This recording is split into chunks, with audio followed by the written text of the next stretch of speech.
उनकी बॉडी से 7 बार लहू निकला, 7 जगह से, बोलो 7 जगह से। और हर एक ब्लड जो उनकी हर एक ब्लड या हर एक खून जो उनके बॉडी से निकला है, उसका मीनिंग है, उसका क्या है, उसका एक अर्थ है। यदि आप ये रेवलेशंस को आप समझोगे ना, ध्यान से सुनोगे, इसलिए जितने भी लोग मुझे देख रहे हैं, मुझे सुन रहे, यदि आप इस रेवलेशंस को ध्यान से सुनोगे, कई डिलीवरेंस आपके जीवन में आज से शुरू हो जाएंगे। जो बंदा को पता है ना ब्लड ब्लड ऑफ जीसस की रेवलेशंस, वो बंदा शैतान के बंधन में रह नहीं सकता। आमीन। वो बंदा आजाद हो जाएगा, क्योंकि यीशु का लहू हमें क्या करता है, आजाद करता है। बाइबल में लिखा हुआ है पहली बार जब यीशु मसीह के शरीर में से खून निकला वो है गसमनी बाग में। बाइबल में लिखा हुआ है जब वो गसमनी बाग में गए, जब वो प्रेयर करने लगे, प्रे करते करते वचन में लिखा हुआ है कि उनका पसीना क्या बन गया, लहू बन गया। जैसे उनका पसीना नीचे गिर रहा था ना, वो एक लहू से लहू बनता हुआ जा रहा था। इमेजिन करो आपका पसीना क्या बन रहा है, लहू बन रहा है। तो जब यीशु मसीह प्रेयर कर रहे थे, उनका प्राण व्याकुल हो रहा था। उनका प्राण क्या हो रहा था? आपको पता है हीलिंग 3 प्रकार का है, चंगाई कितनी प्रकार का है? एक तो शरीर में चंगाई आपको मिलेगा, कैंसर, शुगर, डायबिटीज, ये कहां पे होता है? शरीर में नहीं होता है। पर ये डिप्रेशन क्या है? प्राण का बीमारी है। डिप्रेशन होना, एंजाइटी होना, टेंशन रखना, ऑफेंड होना, नाराज होना, ये भी एक बीमारी है। पर ये बीमारी कहां का है? प्राणों का, बोलो प्राण का। और तीसरा जो होता है, जो हमें चंगाई की जरूरत होता है, वो है आत्मा का। ओके, पहली मैं आपको एक्सप्लेन करूंगा। पहली बीमारी किसमें होता है? शरीर में होता है। परमेश्वर ने हमें शरीर की बीमारी से भी वो हमें आजाद करेगा, और दूसरा प्राण की बीमारी से भी वो हमें क्या करेगा? आजाद करेगा। और तीसरा आत्मिक बीमारी से भी वो हमें क्या करेगा? आजाद करेगा। आत्मिक बीमारी क्या है? आत्मिक बीमारी का मतलब है कि जब आपको आत्मिक बीमारी लगता है तो आपको वचन पढ़ने का मन नहीं करता। आप प्रभु में हो, आप मसीह हो, पर आप कलीसिया जाते नहीं हो। आपको कलीसिया जाना बोझ लगेगा, अरे यार कलीसिया जाना है, अरे यार बाइबल पढ़ना है, अरे ये करना है, वो करना है। मतलब आप स्पिरिचुअली डेड हो रहे हो डे बाय डे। तो इसका मतलब आपके अंदर एक बीमारी आ चुकी है, इसको बोलते हैं शारीरिक बीमारी। इससे भी प्रभु आपको आजाद करेगा। आमीन। अब ये डिप्रेशन क्या है? डिप्रेशन आपकी प्राण का बीमारी है। कितने लोग आज मर रहे डिप्रेशन की वजह से? चिंता क्या है? प्राण के अंदर ये बीमारी है। चिंता करना, टेंशन में रहना, है ना, किसी ने कुछ बोल दिया ऑफेंड हो जाना, नाराज हो जाना, ये क्या है? प्राण की बीमारी है। बाइबल में लिखा हुआ है यीशु मसीह व्याकुल हो गए, एंजाइटी में आ गए, डिप्रेस्ड हो गए, इतना तक डिप्रेस्ड हो गए कि बाइबल में लिखा हुआ है कि उनका पसीना क्या बन गया? लहू बन गया। जब उनका पसीना ड्रॉप हो रहा था ना ग्राउंड में, वो पसीना ब्लड बन रहा था। इमेजिन करो, ये बाइबल बोलती है। मेरे पास टाइम नहीं है कि मैं आपको स्क्रिप्चर्स दूं, आप बाइबल पढ़ते हो। और ये क्यों हुआ? ये इसलिए हुआ ताकि प्रभु आपको आपके सारे प्राणों की बीमारियों से आजाद करने के लिए। उनका जो ब्लड, जो उनका पसीना ब्लड क्यों बना? इसलिए बना ताकि वो आपको प्राण से क्या करे? चंगा करे। आप डिप्रेस रह नहीं सकते हो प्रभु में। अब प्रभु में आके अब एंजाइटी में रह नहीं सकते हो। प्रभु में आके अब आप टेंशन में रह नहीं सकते हो। इस प्रभु तो मना करता है टेंशन मत लो। प्रभु तो मना करता है चिंता मत करो, कल के लिए चिंता। पर जानबूझ के हम क्या करते हैं? चिंता करते हैं। आपको पता है आज 75% लोग बीमार, पता है क्यों है? चिंता की वजह से। ये साइंटिस्ट ने प्रूव किया है। 75%, 80% वो बंदे जो 75% चिंता को छोड़कर आनंदित होना शुरू करें, अपने हृदय के अंदर आनंद को लेके आना शुरू करें, तो मैं आपको बताना चाहता हूं वो बीमार नहीं होंगे। वो बीमारी का शिकार आज इसलिए है क्योंकि वो क्या है? चिंता में है। प्रभु ने आज्ञा दिया है चिंता मत करो, कल क्या खाओगे, कल क्या पियोगे, कल क्या करना है, चिंता मत करो। बोलता है कि जैसे मैं आकाश की पक्षियों को खिलाता हूं, वो बीज नहीं बोते, वो चर्च में आके कभी दसवांश देते हैं? चिड़िया आके और आके बोलेंगे "ओ, पास्टर जी ये क्या है?" आप लोग दसवांश देते हो, आप लोग प्रेयर करते हो। वो तो ना तो दसवांश देते ना तो वो प्रेयर करते, तभी भी स्वर्गीय पिता उनको खिलाता है। आप तो उसके चिल्ड्रन हो, आप तो उसके बच्चे हो। आपका वो कितना ध्यान रखता होगा। तो कई बार चिंता की वजह से हम परमेश्वर की सामर्थ हमारे जीवन में काम नहीं कर पाता, क्योंकि चिंता एक अलग दुनिया है और विश्वास एक अलग दुनिया है। चिंता ना करके विश्वास करना है कि मेरा प्रभु मुझे निकालेगा। तो पहला ब्लड, यीशु का जो पसीना था वो क्या बन गया? लहू बन गया। और वो इसलिए हुआ ताकि आप डिप्रेशन के शिकार ना हो। हमें आज डिप्रेशन के शिकार नहीं होना है। आमीन। प्रभु हमें क्या करेगा, हमें हर वो प्राण की बीमारियों से बचाएगा और इसके लिए उसने प्राइस पे कर दी हुई है। इमेजिन करो, मैंने आपको बोला भाई मैंने आपके लिए क्या किया हुआ है, एक घर को परचेस की हुई है गुड़गांव में। ओके, मैंने आपको चाबी दे दी हुई है। मैंने इवन आपको बता दिया है कि उसका 101 में आपको क्या करना है, वो आपका घर का रूम है, मैंने आपको गिफ्ट कर दिया। मैंने आपको गिफ्ट कर दिया और मैंने आपको चाबी भी दे दिया, पर आप यहां बैठ के बोल रहे हो मेरे पास तो घर ही नहीं है। अब आपका काम क्या है, जो मैंने आपको दे दिया जाओ और क्या करो, पोजेस कर लो, जाओ और उसके ऊपर क्या कर लो, कब्जा करो। मैंने आपको घर की चाबी दे दी हुई है। ओके, मैंने प्राइस पे कर दी हुई है, पूरे घर का पैसा मैंने पे कर दी, मैंने आपको चाबी दे दी है। कोई मकान मालिक आपको चाबी ऐसे दे देगा जब तक आप पेमेंट नहीं दोगे। तो मैंने पेमेंट कर दी, उसने मकान मालिक ने मुझे चाबी दे दी, आज से ये घर आपका है। और वो घर मैंने आपको दे दिया और आप अपने घर में बैठ रहे हो, बोल रहे हो अरे मेरे पास तो घर ही नहीं है, मेरे पास तो घर ही नहीं है। तो इसका मीनिंग क्या, इसका मीनिंग ये है कि जीसस ने क्रूस के ऊपर प्राइस पे कर दिया है, पर हम उस प्राइस उसने ऑलरेडी पे कर दिया है, हम लेने नहीं जा रहे हैं। चंगाई के लिए उसने ऑलरेडी प्राइस पे कर दिया है, डिप्रेशन के लिए उसने ऑलरेडी प्राइस पे कर दिया है, पर हमें लेना नहीं आ रहा है। जैसे मैंने आपके लिए घर खरीद दिया, पर आप जा नहीं रहे हो। जब तक आप जाओगे नहीं, जब तक आप कब्जा नहीं करोगे, कैसे होगा? तो अपने हीलिंग को कब्जा करना सीखना है आपको। पहले आप प्रभु में नहीं थे तो डिप्रेशन आपके ऊपर राज्य कर पाएगा, एंजाइटी आपके ऊपर राज्य कर पाएगा, पर अब आप प्रभु में हो, केवल आज आपके ऊपर प्रभु राज्य करेगा। आमीन। और परमेश्वर के राज्य में क्या है? शांति है, आनंद है। तो आपके हृदय में क्या काम करना है? शांति और आनंद, डिप्रेशन नहीं। बोलो शांति और आनंद। शांति और आनंद आपके अंदर क्या करना है? वर्क करना है। आमीन। तो पहला जो मैंने आपको ला, और दूसरा बड़ा इंपॉर्टेंट है, यदि आप मत्ती 26 का 60 या 26 का मैथ्यू 26 उसका 67 पढ़ोगे, आपको पढ़ना नहीं है, आप घर जाके पढ़ सकते हो। तब उन्होंने उसके मुंह पर थूका और उसे घुसे मारे और औरों ने थप्पड़ मार के कहा। आमीन। और यदि आप नीचे जाके पढ़ोगे 26 में पढ़ोगे, 26 का 67 में एक ब्लड है जो उनके मुंह से निकला। पहला ब्लड क्या है? उनका पसीना क्या बन गया? लहू बन गया। दूसरा ब्लड जो उनके फेस से निकला, उसके मुंह से। आमीन। बाइबल में लिखा हुआ है यीशु के ऊपर उन्होंने थूका और उन्होंने क्या मारे? घुसे मारे और थप्पड़ मारा। घुसा अलग होता है, थप्पड़ अलग होता है। आप इमेजिन करोगे ना, ये क्रूसीफाई का जो सफरिंग जो जीसस ने किया, वो अजीब अजीब अजीब तरीका का था। इमेजिन करो आप। बाइबल में लिखा हुआ है जब यीशु मसीह संसार में आए थे तो वो एक मेमने बन के आए, मतलब मरना मरना है। मेमने को सफरिंग करना पड़ता है। मेमने क्यों क्यों मेमना बना? वो बलि होने के लिए। आमीन। आपको पता है आज हमारा मुंह काला पता है क्यों है? फिजिकल सेंस की बात नहीं कर रहा हूं, हमारा सोसाइटी में हमारा क्या है? मुंह काला है। रिश्तेदारों में हमारा मुंह क्या है? काला है, क्योंकि आप इस रेवलेशन को समझते नहीं हो। किसी ने आपके लिए शर्म को ले ली हुई है, किसी ने आपके आपके आपके आपके जगह में ना मार खा ली हुई किसी ने, अब आप मार नहीं खा सकते हो। आमीन। बाइबल में लिखा हुआ है यीशु मसीह को मारा गया, थप्पड़ मारा गया और दूसरा घुसा मारा गया। तो जो ब्लड उनके मुंह से निकला, इसलिए निकला था कि तेरा मुंह कभी काला ना हो। इसलिए वचन में लिखा हुआ है कि जो कोई उसके पर विश्वास करेगा वो शर्मिंदा नहीं होगा। मतलब परमेश्वर उसको कभी भी उसके मुंह काला होने नहीं देगा।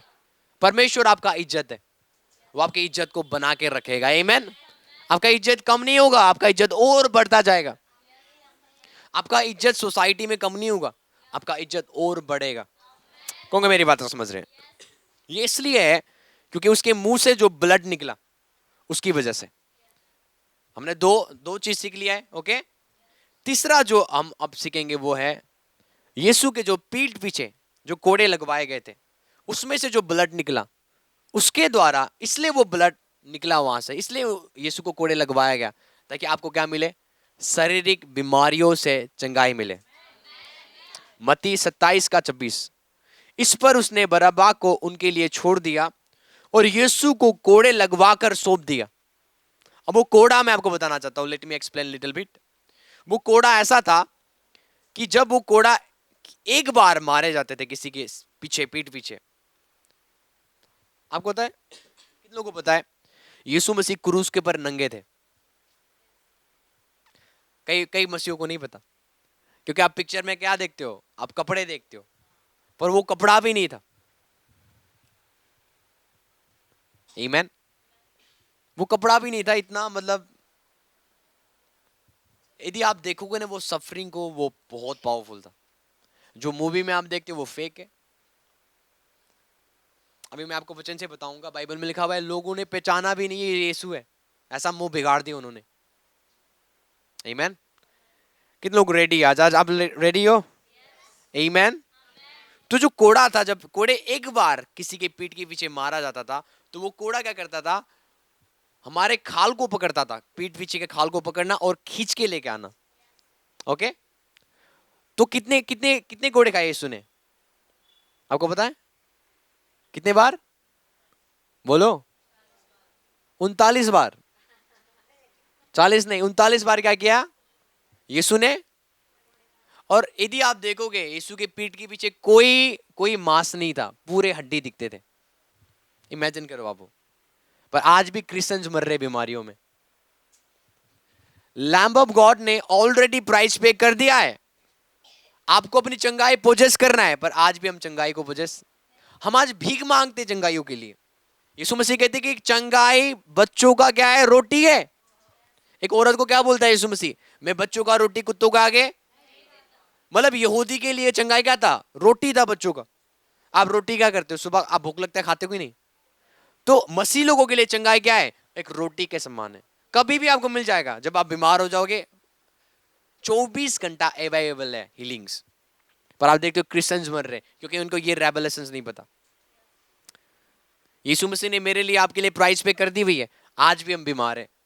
प्रभु में आप बीमार रह नहीं सकते हो। यदि आप हो तो आपको प्रकाशन नहीं पता। वचन में लिखा हुआ है मेरी प्रजा नाश होते हुए जा रही है ज्ञान की कमी से। आज क्रिश्चियंस प्रेयर करते, दुआ करते, फास्टिंग करते, पर ज्ञान ना होना या ज्ञान ना होने की वजह से आज वो क्या है, बीमारी की शिकार है। रिफ्यूज करो यदि बीमारी आपके जीवन में है। बीमारी मेरे अंदर रह नहीं सकता। मेरा शरीर परमेश्वर का मंदिर है। परमेश्वर का आत्मा मेरे अंदर वास करता है। उसका ग्लोरी मेरे अंदर वास करता है। उसके कोड़े खाने से मैं चंगा हो चुका हूं। अब बीमारी का कोई राज्य मेरे ऊपर नहीं है। बीमारी का कोई राज मेरे ऊपर। उसके कोड़े खाने से मैं क्या हूं? चंगा हूं। हील्ड हूं मैं कंप्लीटली। मैं और मेरा घराना कभी बीमार नहीं रहेगा। मौत का आत्मा मेरी फैमिली में काम नहीं करेगा। क्यों? क्योंकि मेरे यीशु ने अपने पीठ के पीछे क्या खाया? कोड़े खाया, ताकि मैं हर बीमारी से क्या हो सकूं? आजाद हो सकूं। आमीन। जो ब्लड उनके पीठ पीछे से निकला वो आपकी हीलिंग के लिए, शारीरिक चंगाई के लिए। यीशु मसीह का जो पीठ के पीछे से निकला हुआ ब्लड, कोई भी बीमारी है, ला इलाज बीमारी जो डॉक्टर बोलते हैं कभी आप ठीक नहीं हो पाओगे, वो ब्लड आपको हर वो प्रकार की बीमारी से क्या करेगा? आजाद करेगा। आपको पता है ये गलत टीचिंग्स है जो बोलते हैं यीशु का लहू लगाओ। आप यीशु को लहू को आप लगा नहीं सकते हो। बाइबल में कहां पे लिखा हुआ है यीशु का लहू लगाने के लिए? आपको स्क्रिप्चर्स नहीं मिलेगा। आप यीशु का लहू कब लगाते हो? जब आप प्रभु भोज खाते हो। प्रभु भोज आपको डिवाइन हेल्थ में लेके जाएगा। जो प्रभु भोज लेते ना फेथफुल तरीका से, और वो भूलते नहीं प्रभु भोज लेने से, वो बीमार कभी नहीं रहेंगे। क्योंकि प्रभु भोज लेने का मतलब आप उसके लहू को पी रहे हो। वो लहू जिस लहू ने आपको चंगा किया, उसकी मांस को खा रहे हो, जो मांस उसको जीवन, जो हमें जीवन देता है। तो बाइबल में लिखा हुआ है जो मेरे मांस को, मेरे लहू को पीता है उसके अंदर क्या होगा? जीवन होगा। जो जीवन है वो जोई लाइफ है, परमेश्वर का जैसा जीवन। क्या परमेश्वर कभी बीमार है? कभी बीमार हो सकता है वो? नहीं। तो जब आप पवित्र या होली कम्युनियन लेते हो आप, तो आप क्या करते हो? परमेश्वर के जीवन को आप अपने अंदर इंपार्ट करते हो। आमीन। किन लोग मेरी बात समझ रहे हैं? आप लोग समझ रहे हो? हालेलुया। तो यीशु के जो पीठ पीछे जो कोड़े लगवाए गए, जो ब्लड निकला, क्यों निकला? आपके हीलिंग के लिए। बोलो आपके चंगाई के लिए। बोलो मैं अपनी चंगाई को लेता हूं आज। मैं अपनी हीलिंग को लेता हूं आज। हालेलुया। आमीन। इसलिए पतरस 2:24 में लिखा हुआ है कि उसी के मार खाने से तुम क्या हो? चंगे होंगे नहीं, हो चुके हो। सुनो सुनो, इधर सुनो, चंगे होंगे नहीं। एक दिन प्रभु मुझे चंगा करेगा पास्टर जी, मैं वेट कर रहा हूं उस दिन का, वो दिन कभी नहीं आएगा।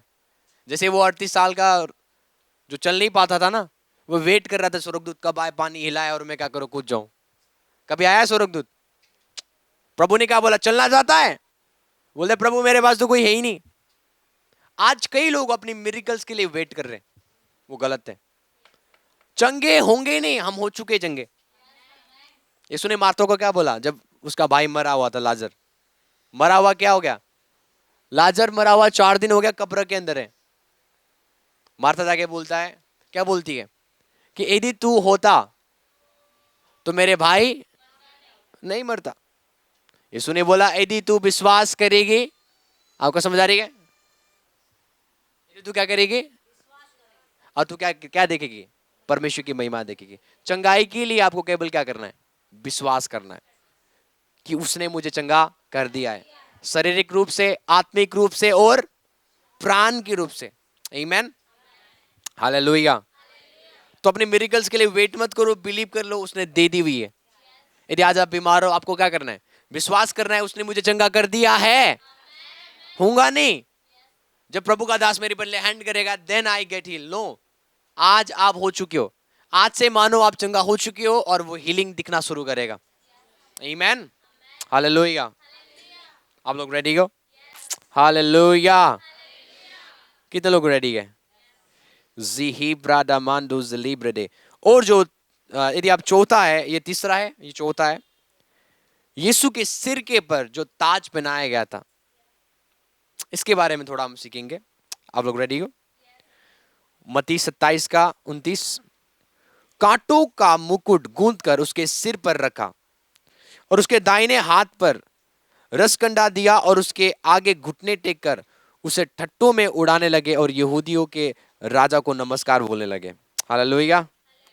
इसका मीनिंग है, जो कांटों का बाइबल में लिखा हुआ है, मुकुट को गूंथ कर उसके सिर पर क्या कर दिया? रख दिया। कई बार आप देखते हो फोटोज में, यू नो, तो फोटोज ही हम देखते हैं, इसलिए हम ये चीज नॉर्मल हमें लगता है। वो कांटों का मुकुट आप देखते हो, इतना इतना लंबा होगा, देख रहे हो आप, 2-3 इंच का होगा वो। और ये पूरा का पूरा उन्होंने कांटा क्या कहां पे घुसा दिया? सिर के पर। और यहां से यीशु मसीह का खोपड़ी दिखता था, निकल रहा था वो पूरा।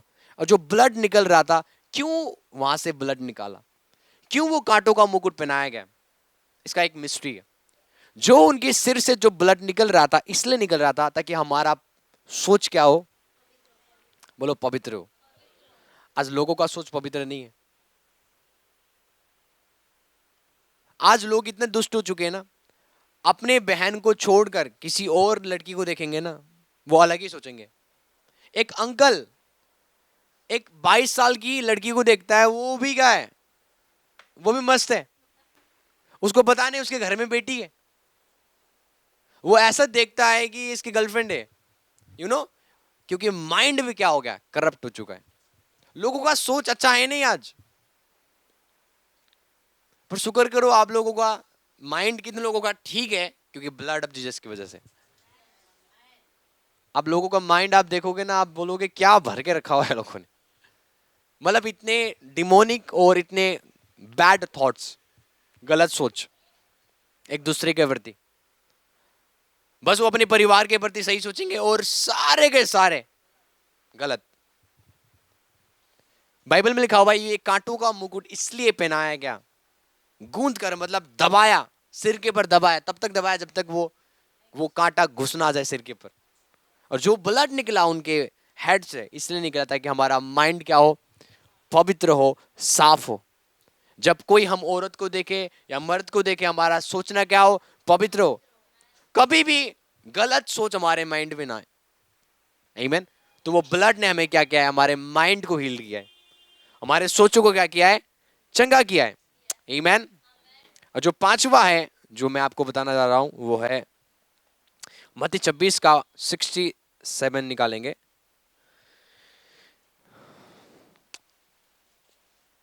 नो नो नो, ये नहीं है, हम निकालेंगे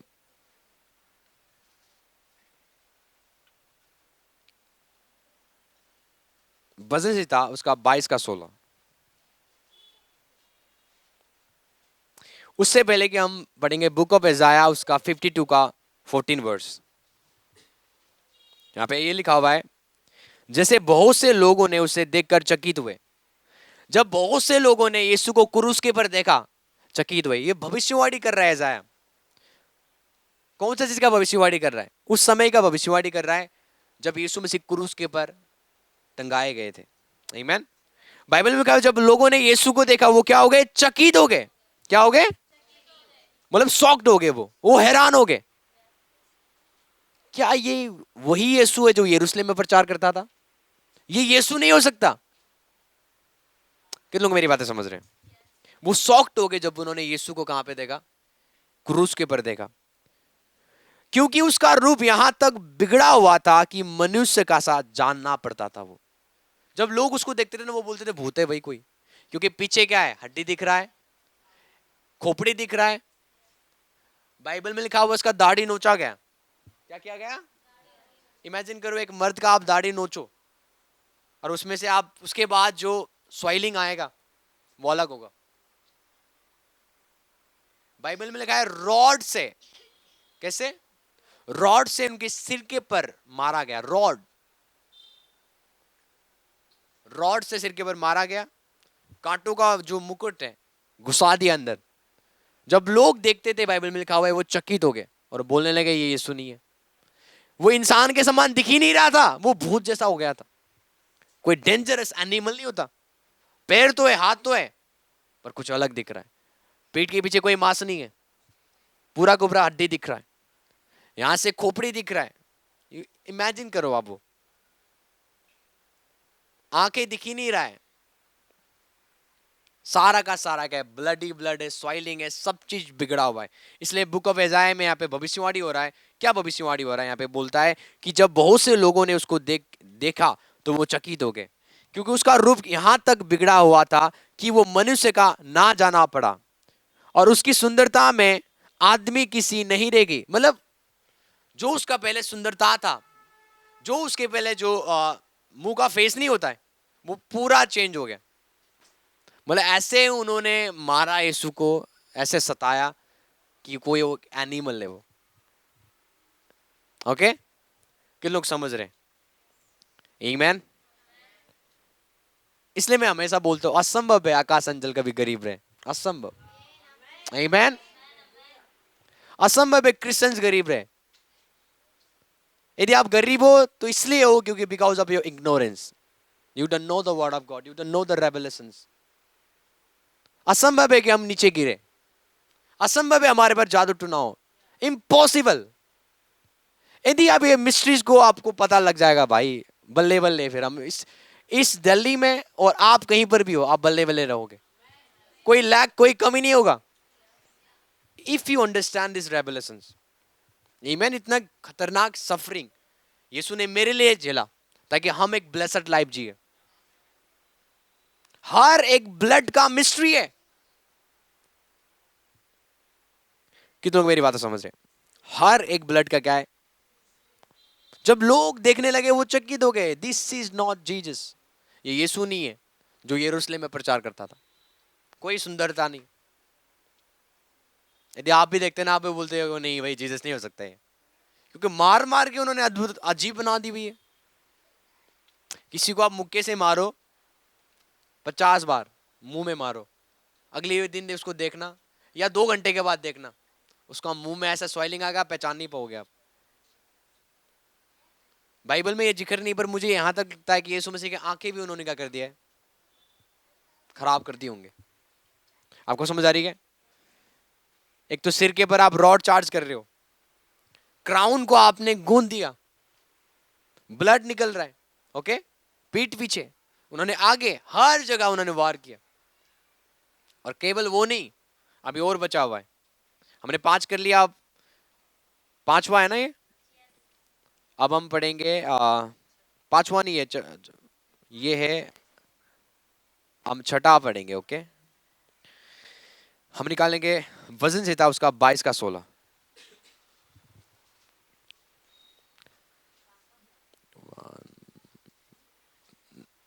5 नहीं है, 4th है, ये 5th है।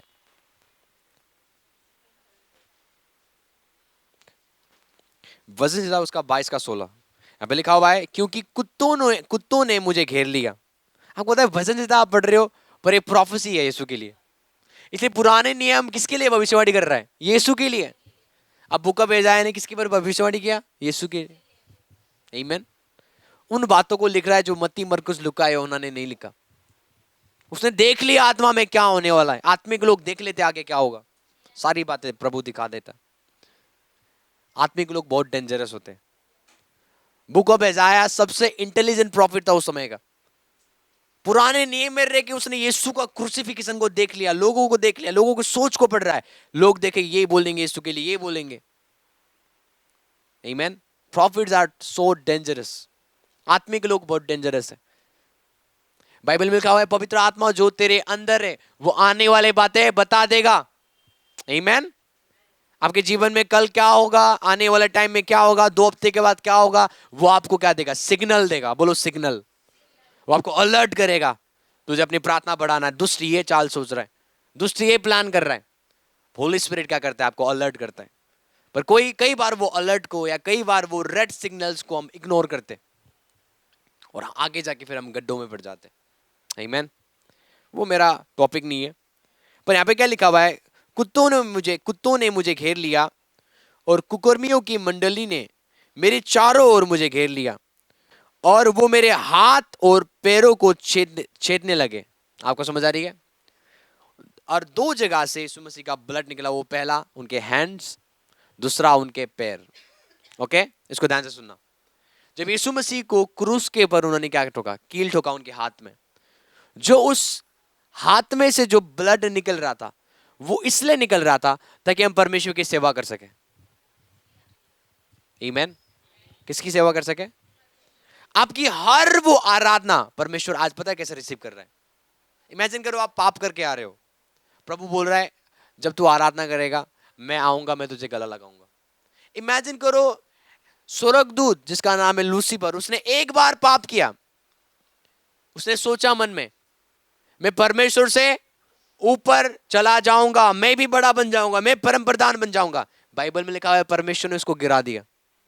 आगे से उसकी वर्शिप में नहीं लूंगा। परमेश्वर गुस्सा में आ गया, परमेश्वर ने लूसीफर को गिरा दिया। पर आप लोग एनी टाइम पाप करते रहते हो। जब आप आराधना करते हो वो आपको छूता है। इमेजिन करो, बिकॉज ऑफ द ब्लड। जो यीशु ने अपने हाथ में जो कील, जब लोगों ने ठोका था उसके हाथ के ऊपर कील, वो ब्लड जो निकल रहा था इसलिए निकल रहा था ताकि आपकी वर्शिप को वो क्या करे? रिसीव करे। आपकी आराधना को वो रिसीव करे, आपकी सेवकाई को आज रिसीव करे। यदि कोई बोले ना नो वो पास्टर बहुत क्या है, पापी है, वो सिस्टर क्या है, बेविचारे नहीं है, व्हाई गिव हर माइक? क्यों आप माइक दे रहे हो आप उनको वर्शिप के लिए? उनको क्वालिफाई करने वाला उनका एक्शन नहीं है, उनको क्वालिफाई करने वाला ब्लड ऑफ जीसस है। आई होप आप अंडरस्टैंड कर रहे हो। यहाँ पे कोई वोटिंग सिस्टम नहीं चल रहा है, कैरेक्टर को देखो और आप लोगों को अपॉइंट करोगे। अपॉइंट करता है परमेश्वर, नियुक्त करने वाला इंसान नहीं है, नियुक्त करने वाला परमेश्वर है। और वो आज नियुक्त इसलिए है क्योंकि उसने ब्लड ऑलरेडी सैक्रिफाइस कर दी हुई है। आपकी हर वो प्रेज, आपकी हर वो महिमा, आपकी हर वो आराधना, आपकी हर वो सेवा आज स्वर्ग में रिसीव इसलिए है क्योंकि यीशु ने आप क्या कर दिया है? अपना हाथ में से ब्लड को निकाला। इसलिए ब्लड इसलिए निकला उसके हाथ से ताकि आपकी हर वो काम क्या हो? सफल हो और परमेश्वर के आगे क्या हो? एक्सेप्ट हो। आई होप आप अंडरस्टैंड कर रहे हो। दूसरा, जो उनके पैरों में कील ठोका गया और उनके पैरों में से जो ब्लड निकला इसलिए निकला ताकि जहां जहां आप चलो आप सफल हो सको। जिस जगह में आप पैर रखो उस जगह में आप क्या हो सको? फूल सको, फल सको और बढ़ सको। और दूसरा मैं आपको मीनिंग बताना चाहता हूं कि उनके यीशु के पैरों में कील इसलिए ठोके गए ताकि आप परमेश्वर के साथ चल सको। आमीन। पुराने नियम में लोग परमेश्वर को लेके चल नहीं सकते थे, नॉट इवन वो प्रभु के प्रेजेंस में भी रह नहीं सकते थे। महायाजक अति पवित्र स्थान में जाने के लिए वो साल में एक बार जाता था, और जब वो एक बार जाता था तो वो पवित्र बन के जाता था। वो अपनी पत्नी के साथ 3 दिन से नहीं जाएगा, 4 दिन से नहीं जाएगा, वो अलग रहेगा, क्योंकि उसको कहां पे जाना है? अति पवित्र स्थान में, जहां पे उसकी हजूरी रहता है। पर आज ऐसा नहीं है। पुराने नियम में पवित्र आत्मा आता था और चला जाता था, क्योंकि लोग क्या थे? पापी थे। परमेश्वर चलता नहीं था उनके साथ। आमीन। पर आज क्या है? यीशु मसीह के पैरों में जो कील ठोके गए, जो ब्लड इसलिए निकला ताकि आप परमेश्वर के साथ चल सको। आज आप परमेश्वर के साथ चल तो रहे हो, पर आप उसको कैरी भी कर रहे हो। वो पवित्र परमेश्वर जो पुराने नियम में प्रॉफिट्स के अंदर रहता नहीं था, वो आज आपके अंदर रहता है। नबियों के अंदर वो नहीं रहा, पर आज क्रिश्चियंस के अंदर वो आपके अंदर रहता है। ये योग्यता, ये क्वालिफिकेशन किसने दिया? यीशु मसीह के ब्लड ने, जो उनके पैरों से निकला था, ताकि आज आप पवित्र आत्मा के साथ चल सको। पुराने नियम में लोग परमेश्वर की आवाज को सुनने के लिए क्या करते थे? तड़पते थे और नबी को ढूंढते थे। अच्छा उस गांव में एक नबी है, चलो परमेश्वर की प्लानिंग अब पता चलेगा। ओके, आपको समझ आ रही है? और वो क्या करते थे? नबियों के पास जाते थे, नबी बताता था परमेश्वर ये बोल रहा है। पर आज नया नियम ऐसा नहीं है। नया नियम में परमेश्वर स्वयं आपके अंदर रहता है। जब चाहे वो आपसे बातें कर सकता है, एनी टाइम वो आपसे बातें कर सकता है, क्योंकि यीशु मसीह ने क्या किया? उनके पैरों से जो ब्लड निकला उस सैक्रिफाइस की वजह से। और जो लास्ट है, जो मैं आपको सिखाना चाह रही हूँ, बड़ा पावरफुल है। आपको पता है यीशु मसीह को जब क्रूस के ऊपर टांगा जा रहा था, तो जब यीशु मसीह मरे क्रूस के ऊपर, तो सिपाही लोग पैरों को तोड़ के आते, पैर को तोड़ रहे थे। यीशु मसीह केवल एक नहीं थे जो क्रूसीफाई करा जा रहे थे, दो थे वहां पे। और दोनों क्या थे? डाकू थे, मर्डरर थे। जब देखा डाकू और मर्डरर मरे हुए नहीं है, तो उन्होंने क्या किया? सिपाहियों ने उनके पैरों को तोड़ा। पर जब वो यीशु के पास आए, यीशु तो मर गया था, तो उन्होंने क्या किया? यीशु मसीह के इस भाग में उन्होंने क्या कर दिया? छेद कर दिया। जब उन्होंने नोकीली चीज से उन्होंने क्या किया? उनके पेट में छेद किया। बाइबल में लिखा है वहां से लहू और पानी नहीं आया। क्या आया? लहू और पानी। जब एक बालक पैदा होता है, आप दो चीज देखते हो माँ के जगह से जो आता है, वो क्या आता है? लहू और पानी। वो इसलिए आया ताकि कलीसिया का नया जन्म हो। आमीन। तो वो ब्लड रिप्रेजेंट करता है हमारा नया जन्म का। जो कोई आप उसके ऊपर विश्वास करेगा, उसका क्या होगा? आप नया जन्म होगा, क्योंकि ब्लड एंड वाटर वो दिखाता है जन्म। आमीन। वो नया जन्म को दिखाता है। इसलिए मैं आपको बताना चाहता हूं, जैसे मैं बोल रहा हूं कि यदि हम ब्लड ऑफ जीसस के रेवलेशंस को, इसको बार बार मेडिटेट करेंगे ना घर में बैठ के, मुझे लगता है हम आशीष से आशीष में बढ़ेंगे। आमीन। हम हाईली प्रोटेक्टेड होंगे। हम जादू टोना से डरेंगे नहीं, वो हमसे डरेंगे। कितना भी करना है तू कर ले, हम नहीं डरेंगे। हम तुझसे नहीं डरेंगे। क्यों? बिकॉज ऑफ द ब्लड जो हमारे ऊपर है। हम हाईली प्रोटेक्टेड है, हम हाईली ब्लेसड है। आमीन। आज परमेश्वर आपके अंदर रहता है। अब आप पापी नहीं हो, अब आप क्या हो? धर्मी हो। वचन में लिखा हुआ है कि हम पहले पापी थे, पर अब उसके लहू के द्वारा हम क्या हो गए? धर्मी हो गए। हमारे कर्मों के द्वारा नहीं, उसके ब्लड ने हमें क्या बनाया? राइचस किया, धर्मी बनाया। किन लोग मेरी बात समझ रहे? इसलिए ये गुड फ्राइडे गुड क्यों है? इसको बैड फ्राइडे बोलना चाहिए था, क्योंकि आज यीशु मसीह मरे, है ना? बैड फ्राइडे बोलना चाहिए था, पर गुड फ्राइडे क्यों बोलते हैं? क्योंकि यीशु मसीह मर तो गए, पर उन्होंने मानव जाति के लिए क्या कर दिया? एक रास्ता को खोल दिया, एक आशीषित जीवन जीने के लिए। अब मानव जाति पापों में, मानव जाति बीमारियों में सफरिंग करने की जरूरत। पहले बीमारियों से मरते थे, दुष्ट आत्मा से मरते थे, अंधकार की शक्ति से वो मरते जाते थे मानव जाति। पर यीशु मसीह के एक सैक्रिफाइस की वजह से मानव जाति क्या करने लगे? अब मानव जाति पापों के ऊपर जयवंत होने लगे, बीमारी के ऊपर जयवंत होने लगे, अंधकार की शक्ति के ऊपर जयवंत होने लगे, because of the blood of Jesus. आमीन। इसलिए हमें सेलिब्रेट करते हैं गुड फ्राइडे को, जो यीशु ने किया क्रूस के ऊपर। आमीन। कई सारे प्रकाशन है जिसको आप घर बैठे पढ़ सकते हो, और प्रभु आपको डेफिनेटली ब्लेस करेगा, आशीर्वाद करेगा। कितने लोग आज आशीष पाए? आमीन। आपको मिला आशीष? तो आप क्या कर सकते हो? इसको